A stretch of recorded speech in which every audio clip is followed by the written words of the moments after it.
What's that one toxic trait you have? My complete lack of motivation for my education. I only have a year of college left and then I can do what I want to do, but I still needs the grades, but thinking of revising makes me die inside. Mate, I'm exactly the same. I'm replying to this now instead of doing coursework. I've left it to a point where I've missed 47 out of 60 marks this year. Hopefully you can catch up. I'm starting coursework today, so that on top of my exams in 2 weeks should be great. I'm extremely indecisive. From what clothes I'm going to wear to what I want to do with my life. It affects every aspect of what I do. Like most recently, my indecisiveness caused me to push away the love of my life, because I wanted to keep a dying relationship going. I knew she was the one, yet I didn't take a leap, because I just could not bring myself to make that decision.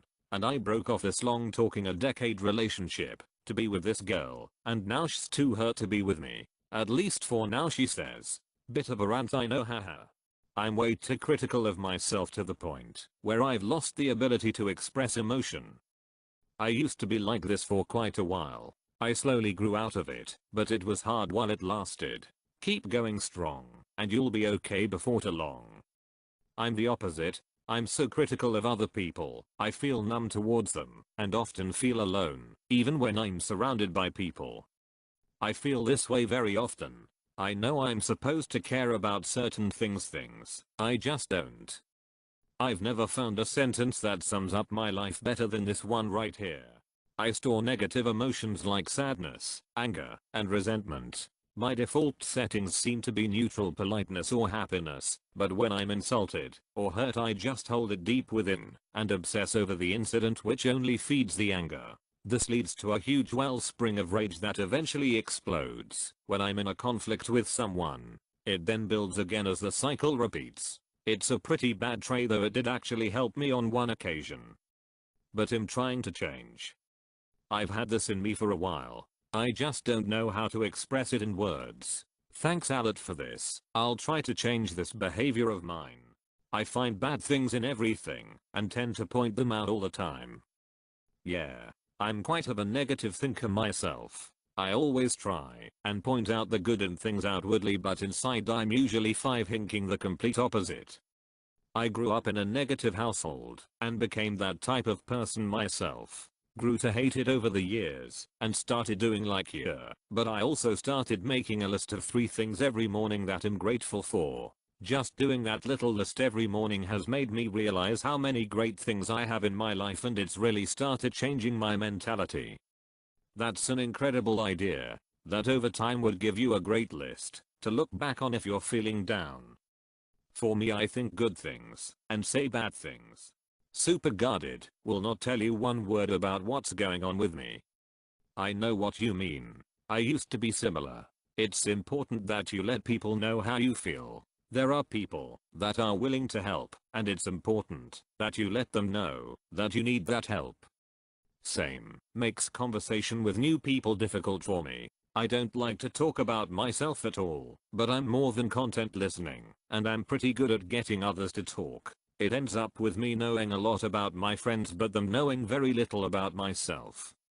Is this really bad though? I'm like this too, but only for things I consider negative or show weakness. Like I'll tell you I liked a movie I saw, or what flavor of ice cream is my favorite, but I won't tell anyone if I'm having a medical problem, failed at something, etc. To me those kind of things are for like your wife, best friends, or family. Whoever your actual support structure is. I find it awful when, say, someone you casually know at work comes up and starts giving you a sob story. Sometimes I think I'm better than others. My most upvoted comment to date is about me being a narcissistic bitch. Why am I not surprised? I'm the exact opposite. I just hate myself, haha. I hate myself, but I think I'm better than others. I mean, in some regards you most certainly are, but we are poor judges of our own abilities though. I know I am. Both of my parents abandoned me. I was left homeless at 19, and I've had a harder life than most people, but at 24 with no college degree I make 6 figures as an engineer. while also being trans and biracial, and facing all the issues that brings. I hear so many people whine and complain about how difficult life is and why they haven't done anything with their life, that it's made me realize that I must just be a notch above the rest, that despite my adversity, I've achieved so much so young. Probably that I don't have a car or job for medical reasons. I also panic a bit when moving into a relationship, as I have never been in one, but get really close. Like I'm gonna faint kind of panic. But usually I get stopped by lack of a car, so I usually don't get to go out as often as I'd like. I know what you mean. It's important that you believe in yourself. Stay calm and remember that you were a great enough guy to a point where you got to that position in the first place.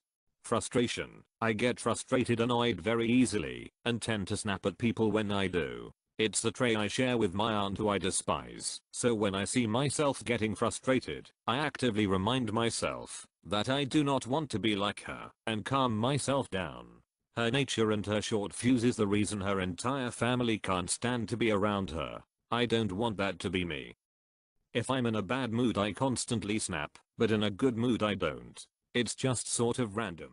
Usually, it's laziness, but actually, it's my anger. I never experienced an adrenaline rush, but if I do, I have a big feeling it's going to be destructive. One time I got a bit angry from someone mocking me. I punched a closed tea and made a big hole in it. It was also plastic. If I'm near something that can be used as a weapon, I will use it. My anger goes from really dark verbal insults to a big hellstorm of rage of me destroying things.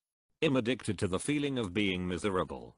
Growing up with depression from abuse, heartbreak, bullying means my body seems to have developed a liking for the hormones of misery. And yeah, it's pretty toxic.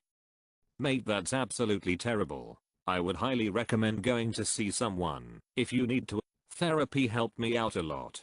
Do your best, and I'm sure so you can pull through this. Stay strong.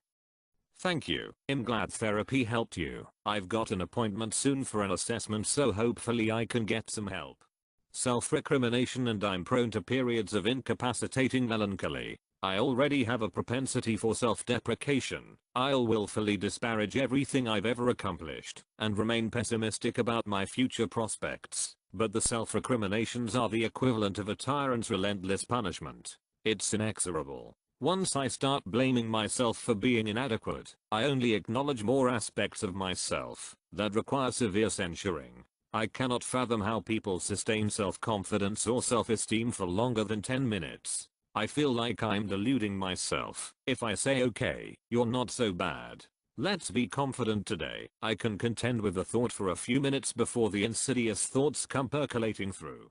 I get frustrated when I see people I'm close with cry. Not when it's someone I don't know or know somewhat. I have no idea why. Obviously I don't show this, but I'm not the best at comforting them either. Clarification: I get frustrated at them, not for them. I tend to be really impulsive. Yeah, that's a common one. Just try your best to relax, and you'll be okay. I have ADD, so it can be really hard at times. I've been diagnosed for a while though, and I'm learning how to cope. Good on you, man. Stay strong and keep going your best. I constantly try to do things alone, since I don't trust anyone else to do it to my standard. This means I'm a super effective worker, but it's really a bad trait for my mental health, constantly tackling every issue alone. Also, you're a really ineffective worker for tasks you can't actually do by yourself. A lot of people have to learn that sometime in their career. So basically you either really love or really hate group projects. I hate to be corrected, even when I'm obviously wrong. Let's hope we never meet. My toxic trait is the one that goes worst with yours, the actually syndrome. If I see or hear something wrong, I feel the need to correct it, even if it doesn't matter whatsoever. If it's factually wrong, I have a very hard time letting it slide. Agreed. We'd be like bleach and ammonia together. Stubborn AF. I just can't let go of it once I get that idea into my mind. Funny thing is, I'm usually right about almost everything. No one believes me. They make a mistake, got their way. Everything comes crumbling down, and there I am, standing above them. I told you so XD. This has happened more times than my birthdays. Jealousy. It's hard for me to feel important if my best friend has other friends. It feels like they don't need me and therefore I might as well not exist. Having realized this, I just try not to form attachments at all now, even though I recognize I'm just trading one problem for another. Still, aloofness hurts less than jealousy. I'm pretty selfish. I grew up with just my mom, so I never had to deal with siblings or do things I didn't want to do. I guess it's not the worst thing, but I'm trying to get better at it by being more self-aware. I know my friends can get frustrated with me, but it's a hard trait to break overnight. I often severely overestimate how much I'll be able to do in the future. Like in college, I'd keep signing up for more classes than I could handle and having to drop a couple, or with super strict diets or workout routines, or when I promise to go to a social event that I really don't want to go to when the time comes. I worry too much sometimes about being judged, so I tend to not like to make decisions or choices. I worked on it a lot, but I ended up with a woman who liked to complain about everything, so it really brought it out of me to the point where I didn't want to do anything with her because I didn't want to hear her complain. I logically know that her complaints don't reflect on me as a person, but it still made me feel less than. I can be relentlessly stubborn, short-fused, and I'm also extremely passive. I don't say or do anything until it's a bomb going off, and it makes for unpredictable, frustrating and confusing altercations. I'm working very hard on it. I'm emotionally numb. My humor can change just like flipping a switch. I'll be having a good time and then in the next second, okay, I'm done. I'm bored. I want to go home. Lost a lot of relationships because I'm so emotionally distant to everything and everyone. Exaggerated pride. I refuse asking for or even accepting help until it's absolutely necessary. So I have a tendency to push away and snub people despite their best intentions. Started working on it, but old habits die hard.